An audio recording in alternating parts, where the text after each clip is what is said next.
Respected Akbaruddin. Honorable Speaker, sir. Sir मैं अकबर साहब बोलिए.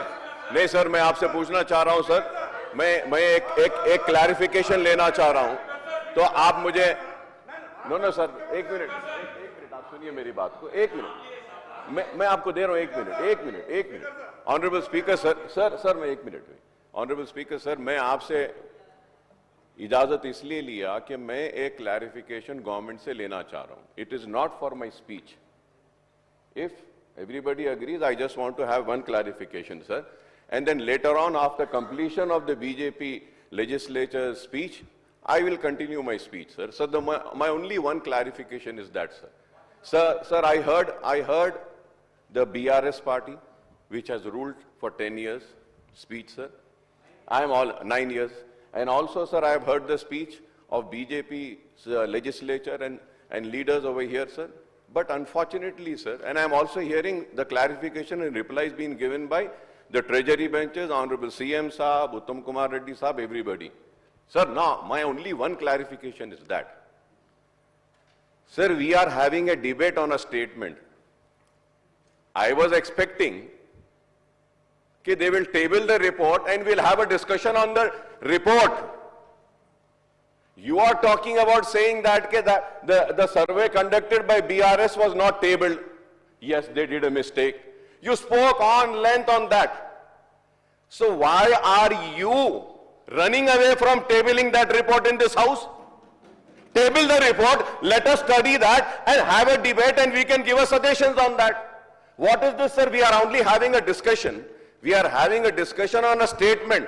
Unfortunately, it wasn't spoken by any of the members, sir.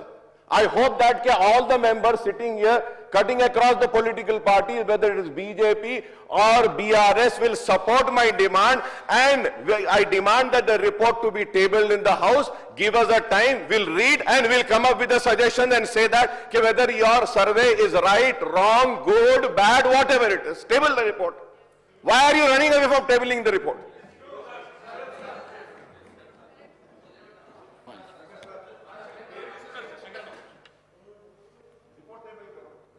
Speaker sir, ముఖ్యమంత్రి గారు లేస్తే ముఖ్యమంత్రి గారు చారిత్రాత్మకమైన పద్ధతుల్లో ప్రత్యేక శాసనసభ సమావేశాలు పెడుతున్నారు అని చెప్పి పొద్దున్నే క్యాబినెట్ బడ్జెట్ సమావేశాలకు చేస్తారు కదా సార్, అట్లా బడ్జెట్ ముందు ఒక క్యాబినెట్ పెట్టి వెంటనే తీసుకొస్తే మేమేమనుకున్నాం సార్ అంటే, నిజంగా కూడా ఈ ప్రత్యేక శాసనసభ సమావేశాల్లో 42% రిజర్వేషన్ అమలు చేయడానికి కామారెడ్డి డిక్లరేషన్లో ఇచ్చిన విధంగా ప్రత్యేకమైన బిల్లు ఏమన్నా తెస్తున్నారేమో, ఆ బిల్లు తెచ్చి వెంటనే శాసనసభలో ఆమోదింపజేసి తద్వారా చట్టబద్ధత కల్పిస్తారేమో అని చెప్పి రాష్ట్ర వ్యాప్తంగా బలహీన వర్గాల సోదరులు కామారెడ్డి డిక్లరేషన్ చూసిన వాళ్ళు ఎదురు చూస్తూ ఉంటారు.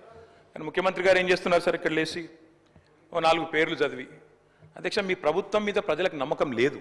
ఎందుకంటే రేవంత్ రెడ్డి గారు మీరే చెప్పినారు, సమగ్ర కుటుంబ సర్వే జరిగినప్పుడు తమరిచ్చిన ఉపన్యాసమే మొత్తం యూట్యూబ్లో ఉంది, అన్ని టీవీలలో ఉంది. ఏమన్నారు సార్ ఆ రోజు?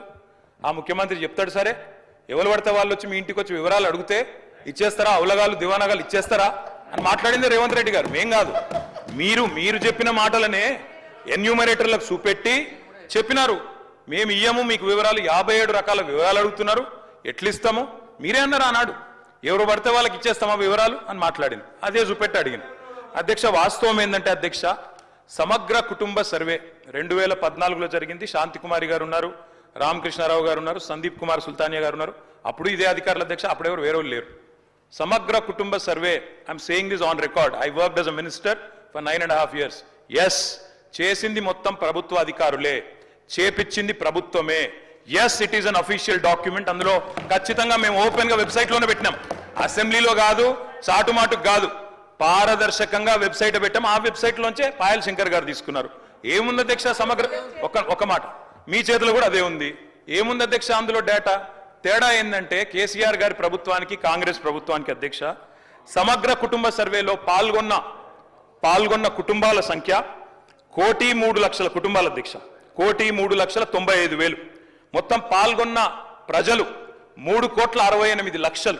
3,68,00,000 జరిగింది ఒక్క రోజులో 24 గంటల్లో రాష్ట్ర వ్యాప్తంగా ప్రతి ఇంటిని ఎన్యూమరేట్ చేసి అద్భుతంగా అత్యద్భుతంగా చేసినాం మేము. చేసిన తర్వాత ముఖ్యమంత్రి గారు నిజంగా ఎంత మిస్లీడింగ్గా మాట్లాడుతున్నారంటే అధ్యక్ష వారు అంటారు, అధ్యక్ష ఇంతకు మించిన టాపిక్ లేదు అధ్యక్ష, వారు అడిగిన ప్రశ్నకు తప్పకుండా మా ప్రభుత్వం గతంలో చేసిన పని గురించి వారు అనుమానాలు తలెత్తే విధంగా ఏదైతే మాట్లాడినారో దాని గురించి చెప్పాలి అధ్యక్ష. వారు అంటారు అధ్యక్ష బీసీల సంఖ్య అందులో ఎంత అని. ఎస్, ఆనాడు బీసీల సంఖ్య సమగ్ర కుటుంబ సర్వే ప్రకారం 1,85,61,856, 51%. 51% బీసీలు ప్లస్ అది కాకుండా ముస్లిం సామాజిక వర్గంలో ఉండే బీసీలను కూడా కలుపుకుంటే 10%. మొత్తం ఆనాడు సమగ్ర కుటుంబ సర్వే ప్రకారం రాష్ట్రంలో బీసీల సంఖ్య 61%. ఈ రోజు రాష్ట్ర వ్యాప్తంగా మేము మాట్లాడడం కాదు అధ్యక్ష, ఇక్కడ మా శ్రీనివాస్ యాదవ్ గారు కరెక్ట్ గా చెప్పినారు. మీ కాంగ్రెస్ పార్టీ ఎమ్మెల్సీ చెప్తున్నాడు బయట, దీన్ని తగలబెట్టండి, ఇంకా గలీజ్గా మాట్లాడింది నా మాట అన్న, తగలబెట్టండి అన్నాడు. దీన్ని తగలబెట్టండి ఈ నివేదికను తప్పుల తడక అని కాంగ్రెస్ పార్టీ ఎమ్మెల్సీ చెప్తున్నాడు, మేం కాదు. రాష్ట్ర వ్యాప్తంగా బలహీన వర్గాల సంఘాలు చెప్తున్నాయి. ఏమని చెప్తున్నాయి అధ్యక్ష? సమగ్ర కుటుంబ సర్వేలో 1,85,61,000 ఉన్న బీసీలు ఎట్లా 1,64,64,00,000 తగ్గినరు, 51% 46% ఎట్లయిందని అడుగుతున్నారు. శంకరన్న కూడా అదే అడిగింది కదా అధ్యక్ష, తప్పేం అడిగిండు? ఇక్కడ శంకరన్న ఒక్కడే అడుగుతలేడు అధ్యక్ష, బయట మీ కాంగ్రెస్ పార్టీ ఎమ్మెల్సీ మాట్లాడుతున్నాడు, మీరిచ్చిన స్టేట్మెంట్ను మీరిచ్చిన నివేదికను తగలబెట్టమని చెప్పిండు అధ్యక్ష, మామూలు కాదు. ఇంకొక మాట అధ్యక్ష, మేము అనుకున్నాం అధ్యక్ష శాసనసభ సమావేశం ప్రత్యేకంగా పెడితే, ఇవాళ ఏం చెప్పినారు మీరు కొత్తగా? మీరు చెప్పింది ఈరోజు చెప్పింది మొన్న ఉత్తమ్ కుమార్ రెడ్డి బయట ప్రెస్లే చెప్పిండ్రు. ఆయన ఉత్తమ్ కుమార్ రెడ్డి గారు సబ్ కమిటీ చైర్మన్ గా ప్రెస్ మీట్ లో ఇవాళ మీరు చెప్పిన లెక్కలని మొన్ననే చెప్పిండ్రు. ఎందుకు పెట్టిండ్రు మీరు? ఇవాళ మేమేమనుకున్నాం, 42% రిజర్వేషన్ ఇవ్వడానికి చట్టబద్ధత కల్పిస్తూ బిల్లు తెస్తారనుకున్నాం. లేదా మీరు చెప్పినట్టు 56% బీసీలుంటే ఆ 56% బీసీలకు బీసీ సప్లాన్ చేస్తారేమో అనుకున్నాం. ఏమీ లేకుండా ఇలా వచ్చి ఒక స్టేట్మెంట్ ఇక్కడ పెట్టి ఏదో సాధించిన మీ చరిత్ర అంటే అధ్యక్ష 5% బీసీ జనాభా. అధ్యక్ష గౌరవ సభ్యులు 9:30 ఏళ్ళు విన్నారే ఒక్క నిమిషం. అరే వినగాదన్నా, వినగా చెప్పినా ఇప్పుడు మేము సబ్ కమిటీ చైర్మన్గా ప్రజల ముందు ఉంచినాము. దానికి న్యాయపరంగా శాసనసభలో ప్రజాస్వామిక విలువలుగానే శాసనసభలో ప్రభుత్వం తరఫున పెట్టినాము. మీరు ఇట్లప్పుడన్నా మీరు వెబ్సైట్లో పెట్టామని చెప్పి మీరు ఊరికేనే మాట్లాడదు. ఎవరికైనా వెబ్సైట్లో అందుబాటులో ఉండే ఆ ప్రభుత్వం మీరు దాని తదుపరి లేకపోతే ప్రభుత్వం ఆనాడు ఉన్న అధికారులు ఇవ్వాలని ఉన్న అధికారులు కదా స్టేట్మెంట్ ఇప్పేది. ఎప్పుడైనా ఎస్కేఎస్ సర్వే పబ్లిక్ డొమైన్ లా చట్టబద్ధత కలిగి ఉండేదా దాని గురించి మాట్లాడేటువంటి సందర్భం అవసరం లేదా? 2011 జనగణన ఆనాడు బీసీలది లేదు, బీసీలకు సంబంధించిన జనగణన చేయాలని అందరి ఆలోచన జరిగింది. దానికి సంబంధించి సర్వేలు సహకరించకుండా దీని గురించి మాట్లాడితే దానికైతే అర్థమే లేదు. నేనేమంటున్నా, ఎవరైనా ఒకవేళ ఆయా వారి గౌరవ ముఖ్యమంత్రి ఆనాడు అభిప్రాయం చెప్పుంటే మీరు ఇలా కూడా అదే అభిప్రాయంతో ఉన్నారో చెప్పండి. ఇలా జరుగుతున్న కార్యక్రమానికి మీరు ఏం మాట్లాడదలుచుకున్నారు? బలహీన వర్గాలకు సంబంధించి మీరు ఎస్కే సర్వే చేసిన అన్నారు, ఏం మార్పులు తెచ్చినారు, ఏం స్కీమ్స్ తీసుకొచ్చినారు, ఎవరికి బలహీన వర్గాలకు న్యాయం జరిగే కార్యక్రమం తీసుకున్నారు మీరు. ఇలా మేము కమిటీ చైర్మన్ ఉత్తమ్ కుమార్ రెడ్డి గారి గురించి బహిరంగంగా ప్రజల ముందు ఇచ్చినాం. ఇవాళ సభలో వస్తా ఉన్నాం. 42% రిజర్వేషన్ల కొరకు చట్టబద్ధత తీసుకొచ్చి కొట్లాడదాం. బరాబరి మేము పారిపోతూ ఉండలేం. 42% పార్టీ పరంగా అడుగుతా ఉన్నాం. ఇక్కడ కూడా న్యాయబద్ధంగా చట్టబద్ధంగా పెట్టాలనే ఆలోచనతోనే ఉన్నాం కదా. ఇలా మేము వెనక పోదలేం కదా. మార్గదర్శకత రోడ్ మ్యాప్ ఇవ్వని అడుగుతుంటే రాజకీయం చేయడానికి ఉపయోగించుకుంటే వెళ్ళాము. ఎట్లీస్ట్ బీసీల ఇష్యూ కట్టినప్పటికీ రాజకీయం పక్కన పెట్టి చారిత్రాత్మకంగా వచ్చినటువంటి సర్వే మార్గదర్శకత్వాన్ని చూపెట్టండి. బలహీన వర్గాలకు రోడ్ మ్యాప్ ఇచ్చే విధంగా రాజకీయ పార్టీలు వ్యవహారం చేయాలని ఆకాంక్షిస్తాం.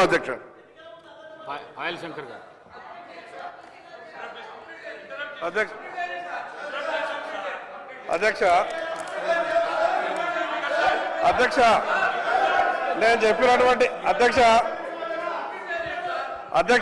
గౌరవ ముఖ్యమంత్రి గారు అధ్యక్ష ఇప్పుడు 9.5 సంవత్సరాలు మంత్రిగా చేసిన మా తాతలు నేతులు తాగిండ్రు కాబట్టి మీరు మా మూతులు నాకండి. ఇట్లాంటి అర్థం పర్థం లేని చర్చలతోనే ప్రయోజనాలు లేదు అధ్యక్ష. ఇప్పుడు ఈ డాక్యుమెంట్ ఏదైతే ఉందో ఇది అఫీషియల్ వెబ్సైట్లో లేదు అధ్యక్ష. తెలంగాణకున్నది టీజీ ఆన్లైన్ వెబ్సైట్ అధ్యక్ష.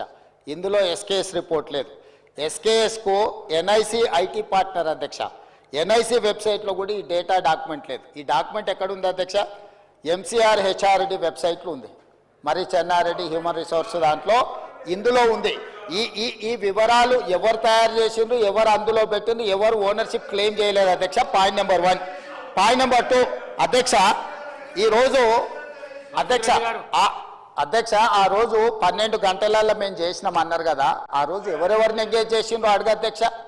దారిన పోయే దానే నుంచి ఎవడు వస్తుండో, ఎవడు పోతుండో, ఎవరికి ఏ బాధ్యత ఉందో, ఎవరు చేసిండో వాళ్ళ వివరాలు వీళ్ళ దగ్గర ఉన్నాయి అధ్యక్ష. ఇండ్లలోకి వచ్చి అడిగినోడు ఉదయం 7 గంటల నుంచి సాయంత్రం 7 గంటల వరకు 12 గంటల్లో ఇన్ని కోట్ల మందిని మేము చేసినామని వాళ్ళు చేస్తున్నామని చెప్పడానికి నటించి చేసిరు. ఇవాళ మేము పకడ్బందీగా చేస్తే ప్రధాన ప్రతిపక్ష నాయకుడిగా ఆయన 9.5 సంవత్సరాలు మంత్రిగా చేసిన ఈయన ప్రభుత్వం మీద నమ్మకం లేదంటే ఇదే ప్రభుత్వం ఈ సభను ఏర్పాటు చేసింది, ఇదే ప్రభుత్వం ఈ సభలో డాక్యుమెంట్ పెట్టింది, ఎందుకు చర్చలో పాల్గొంటుంది అధ్యక్ష? అసలు అర్హత ఉందా? అసలు ఈ చర్చలో పాల్గొనే అర్హత ఉందా అధ్యక్ష? ప్రభుత్వం మీద నమ్మకం లేదని ప్రధాన ప్రతిపక్ష నాయకుడు ప్రభుత్వం మీద ప్రజాస్వామ్యం మీద నమ్మకం లేదని సభలకు రాకపోను వచ్చిన ఆయన బర్తగించి మాట్లాడుతుంటే నేను ఒక్కటే మాట చెప్పదలుచుకున్నాను అధ్యక్ష. దయచేసి తమరికి విజ్ఞప్తి చేస్తున్నా, ఈ సర్వేలో పాల్గొన్న వాళ్ళను మీరు శిక్షించాలి. ఆ శిక్ష మొట్టమొదట ఈ సర్వేలో పాల్గొన్న వాళ్ళకు మీరు మైక్ ఇవ్వద్దు అధ్యక్ష. సర్వేలో పాల్గొంటేనే మైక్ ఇవ్వండి దయచేసి. ఎవరైతే ఈ సర్వేలో పాల్గొనలేదో, ఈ సభలో మాట్లాడే అర్హత లేదు, వాళ్ళకు దయచేసి తమరు మైక్ ఇవ్వొద్దని అందరి సభ్యుల తరఫున నేను మీకు విజ్ఞప్తి చేస్తున్నా అధ్యక్ష.